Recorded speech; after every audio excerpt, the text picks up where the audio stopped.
please avoid a lot of movement. I'll put the meat there, quickly come back, then I'll start explaining as they'll be feeding.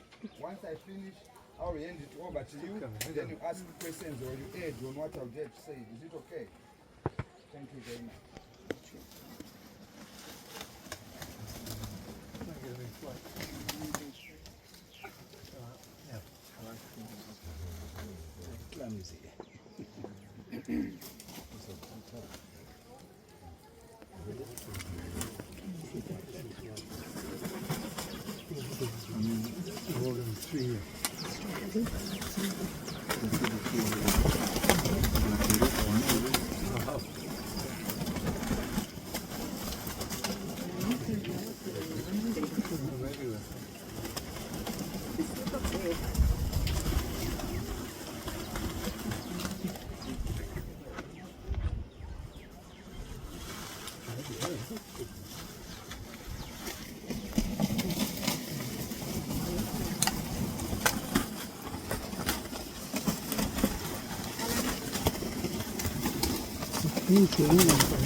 Check the boots there.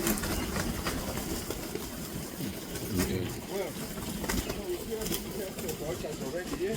If you look at the smaller ones, those hanging outside with pink faces, those are the hooded vultures.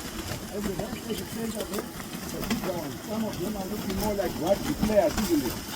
Those are the white-backed vultures. Let's see if the marabou stock is going to train us today. Well, we'll talk much about marabou stock later. Let me quickly get back to the reasons why we are feeding these vultures. Is it because vultures are starving in the wild out there? No, vultures have plenty of food in the wild, but studies have been done to ascertain the reason why the vulture population has been dropping year in, year out. And after those studies, a lot of results were pointing at us, human beings. How then do we get involved? It was discovered, ladies and gentlemen, that vultures are facing a variety of human-created challenges. If you look at a vulture, just check the wingspan. They range from 1.5 meters to 2.5 meters. So, whenever a vulture locates an electric line, it can easily change direction. Vultures cannot change direction at a short notice. So they sometimes collide on those electric lines, they get electrocuted. Sometimes they can be lucky not to be electrocuted, but once they crash land, they sometimes break their legs or wings.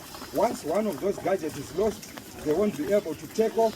Then they become vulnerable, falling prey to predators such as cats, hyenas, or even jackals that affect their population. Well, we do have another problem with some of our farmers. Some of our farmers practice subsistence farming, and in some of our regions, there is no much of crop production. So, most of their wealth lies in the number of livestock they own. So if a farmer wakes up in the morning, checking on his livestock, only to find out that one or two beasts have been killed by predators, that would be a great loss to that farmer. So, what they think of is to eliminate or to do away with those predators once and for all, so that there won't be any such losses in the future. That's when they come up with ideas, such as putting poison on the leftover carcass, hoping that if those predators come to finish their kill, they feed on poisoned meat and all that, but forgetting that those predators are also very, very sensitive animals. Whenever they sense human movement, especially in the early hours of the morning, they quickly move back into the wild where they belong. And when it's daylight, what comes first is a vulture. As you can see right now in front of us, ladies and gentlemen, these are gregarious birds. They all feed in large numbers. So imagine if I had put poisoned meat here, how many vultures I would have killed in just 5 to 10 minutes. It means this whole flock which came here today can disappear on just one carcass. But remember, vultures do not multiply all that fast. A single vulture lays a single egg every year. It takes 53 to hatch. Once it hatches, a vulture doesn't leave the mother's nest until it's a self-adult, which will take another 4 to 5 months. So for us to come up with a flock just in front of us here, this can take 8 even to 12 years. And imagine that all the birds which came here were all females, having babies back in the nest. That would also mean the number of babies will get lost. Because if the mothers die here on the feeding site, it means those babies also die in the nest. That is of starvation. But if the poison isn't strong enough to kill these vultures on the feeding site, that would also mean to say they'll be taking home poison stuff, which they'll regurgitate to their young ones, which will die in the nest, and those mothers later on die. All that affects our vultures. Well, we have another problem, poachers. Poachers do poison carcasses so that they wipe out all the vultures because they believe vultures do indicate or show the game rangers the location of a poached animal. And just to give you one example, which took place in Botswana, that was in 2019. Poachers came, killed elephants, and after extracting the tusks, they laid the poison on those elephant carcasses. And you won't believe the number of vultures which died in that 3 weeks.